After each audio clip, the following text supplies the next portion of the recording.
Hey guys, what is going on out there today? Brent Abel here, webtennis.com. Hope you're having a spectacular day so far, wherever you are. And today's short little live video is just in response to the episode that Jeff Jacklich and I published today over at Gold Ball Hunting. It was in response to a question from one of our students, and the question was, how do I practice smarter rather than harder? And the title of this video I put up there is how to practice smarter and harder.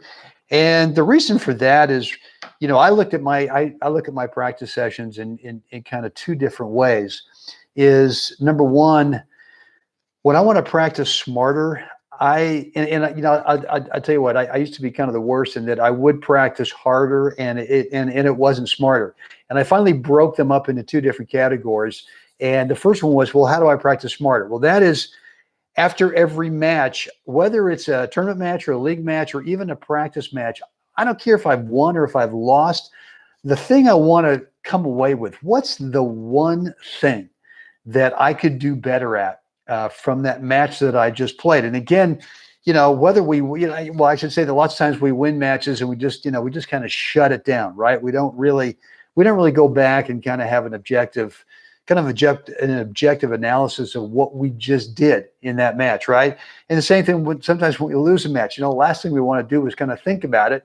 And yet both of those situations, whether you win or whether you lose, if you sit back and really objectively take a look at what just happened, you can pick out one thing, right? There could be a whole laundry list of stuff that we could pick out, but I don't like to do that. I like to find one thing. And what I will do is I'll find one thing that, well, what do I want to recreate in practice? What's that specific situation that happened in the match? And for me, most of the time, it really has nothing to do with stroke technique. It really has to do with these two things. Number one, well, in this particular shot pattern, where do I want the ball to land over there? And where do I want to move to next on the court? And it's the same question I ask myself, whether it's in singles or doubles. Where do I want that ball to land over there? And then where do I want to move to next on the court? And if you think about it, you can grab a practice partner and you can recreate that situation so that you, first of all, go, well, what I really want the ball, or where I really want the ball to land over there is there, some spot. And then what I want to move to next is someplace on your side of the court. So you can recreate that situation. And again, I don't think about it so much in terms of stroke technique. I just think about, well, what's the answer to that question of those two things? Where do you want the ball to land and where do you want to move to next? So I will recreate that in practice, and that's how I practice smarter, right? I'm trying to really sort of recreate and sort of fix what just happened in that match. Now, in terms of practicing harder, look, I'll look at lots of drills, such as, let's take, for example, a cross-court ground stroke drill, which if you're thinking of that in terms of how to practice smarter, well, you know what? Very few points that we play, whether it's singles or doubles, on average actually go past 4 hits, right? We got the serve, we got the return. Both players hit one more shot. If you're to chart all of your matches, the chances are that the average point is not anything more than 4 shots. So why would we go out there thinking, well, I want to get better at hitting lots of cross-court groundies, where most of the time your points aren't comprised of a whole bunch of cross-court groundies. If you really wanted, figure out, well, what generally could I do in practice? Hit more serves, get your first serve percentage up higher, and get your return to serve percentage up a lot higher. But I'll tell you what I do. I'll go out there sometimes. I want to practice harder, and that means I want to hit a bunch of cross-court ground strokes or up-the-line ground strokes or volleys and overheads as a fitness opportunity, right? Obviously, the game of tennis, whether it's singles or doubles, one of the key elements is fitness. How fit are you? You can have the greatest stroke technique. You can have the greatest strategies, the tactics. You can have the greatest mindset.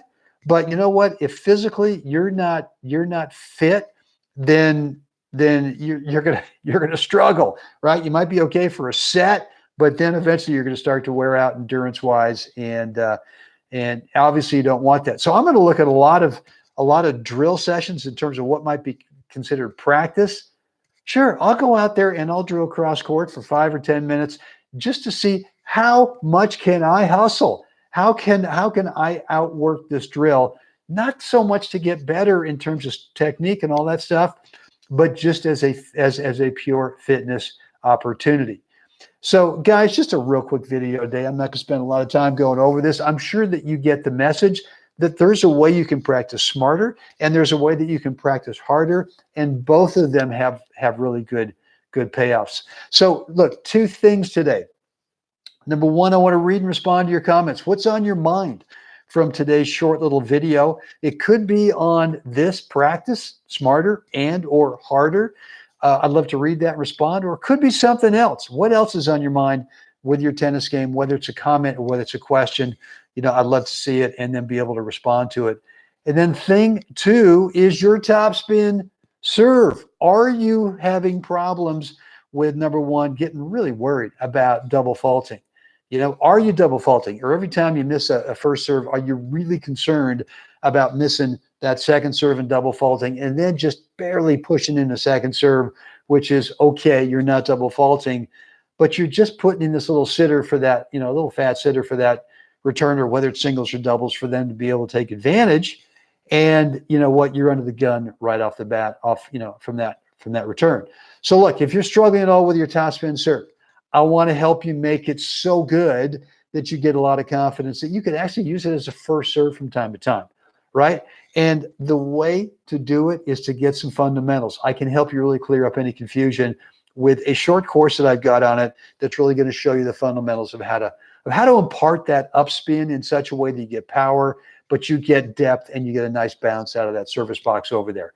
The way to get access to that course, it is free, but it's private. Just go over to webtennis.com, drop in your first name, email address, click the button, and you will get access to that course. Guys, on that, get out there today. Help someone else have a spectacular day.